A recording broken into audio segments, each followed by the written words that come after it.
এই ফ্রিজটা আমাদের হল প্রশাসনের কাছে দিয়েছেন। আপনারা এটা ব্যবহার করতে পারবেন, সবার জন্য উন্মুক্ত। আমরা শীঘ্রই সূর্য সেন হল সংসদের পক্ষ থেকে ফুড সাপোর্ট প্রোগ্রাম নিয়ে আসব।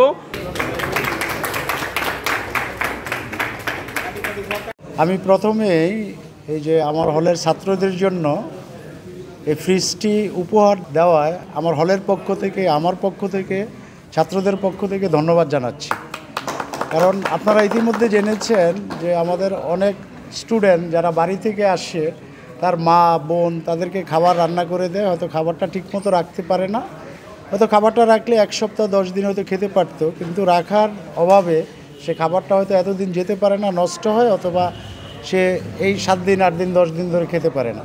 তো এই সমস্যাটা হয়তো পুরোপুরি সমাধান হয়েছে আমি বলবো না, তারপরও শুরু তো হয়েছে, আংশিক তো সমাধান হয়েছে, 50% হয়েছে, 40% হয়েছে, 60% হয়েছে। আমরা শুরু করছি, এতে আলহামদুলিল্লাহ, আল্লাহর কাছে শুকরিয়া জানাচ্ছি। এই ফ্রিজটা আমাদের হল প্রশাসনের কাছে দিয়েছেন। আমাদের হল প্রশাসনের পক্ষ থেকে আমরা ফ্রিজটা আপাতত আমরা ডিসিশন নিয়েছি যে নেক্সাসের ভিতরে রাখবো। আপনারা এটা ব্যবহার করতে পারবেন, সবার জন্য উন্মুক্ত। আমরা চেষ্টা করছি যে আরও কিছু জিনিস অ্যাড করে যাতে ছাত্রদের সুবিধা আরও বাড়ানো যায় কীভাবে, সেটা আমরা দেখছি। জানেন, আমাদের হলের শিক্ষার্থীদের দীর্ঘদিনের দাবি ছিল তাদের বাসা থেকে যে খাবারগুলো আমাদের মায়েরা তৈরি করে দেন সেগুলো যেন আমরা ভালোভাবে সংরক্ষণ করতে পারি।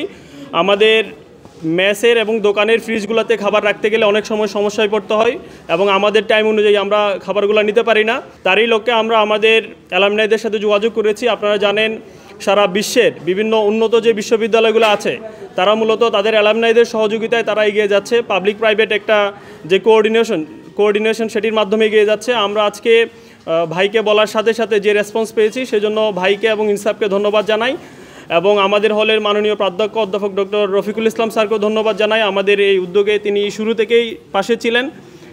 ইনশাল্লাহ আমরা শিক্ষার্থীদের জন্য ছাত্র প্রতিনিধি হিসাবে যতগুলো কাজ করা যায়, যতভাবে কাজ করা যায় সবগুলাই করব এবং সামনে আমাদের একটি প্রোগ্রাম আছে, সেটি হলো ফুড সাপোর্ট প্রোগ্রাম। আপনারা জানেন আমাদের বিশ্ববিদ্যালয়ে অনেক শিক্ষার্থী আছেন যারা শুধুমাত্র এই যুগে এসেও যারা খাবারের সমস্যায় তারা ভোগেন এবং টাকা না থাকার কারণে টাইম মতো আসলে 3 বেলা খাবার খাবেন, এটা আসলে তাদের হয় না।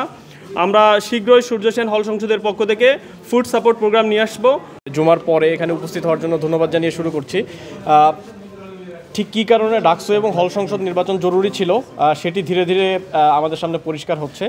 শিক্ষার্থীদের যে স্বার্থ রক্ষা করা, শিক্ষার্থী বান্ধব কাজ করার জন্য যে প্ল্যাটফর্মের অভাবে শিক্ষার্থীরা ভুগছিলেন সেটির অভাব যে পূরণ হতে যাচ্ছে এটি আমরা এই উদ্যোগগুলোর মাধ্যমে দেখতে পাচ্ছি।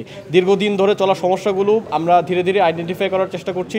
হল সংসদগুলোর সাথে আমরা কথা বলছি এবং কেন্দ্রীয় সংসদের আমরা যারা রয়েছি তারা সেগুলো নিয়ে পরিকল্পনা করছি এবং ঠিক কীভাবে সেটিকে খুব সংক্ষিপ্ত সময়ের ভেতরে বাস্তবায়নযোগ্য করে তোলা যায় সেটা নিয়ে আমরা পরিকল্পনা করছি। এখন যেমন ছোট ছোট কাজগুলো ভিজিবল হচ্ছে, সামনের দিনে যে মৌলিক সমস্যাগুলো রয়েছে বিশ্ববিদ্যালয়ে সেই সমস্যাগুলো নিয়ে আমরা কাজ করব, সেই প্রতিশ্রুতি আমরা এখানে দিয়ে যাচ্ছি।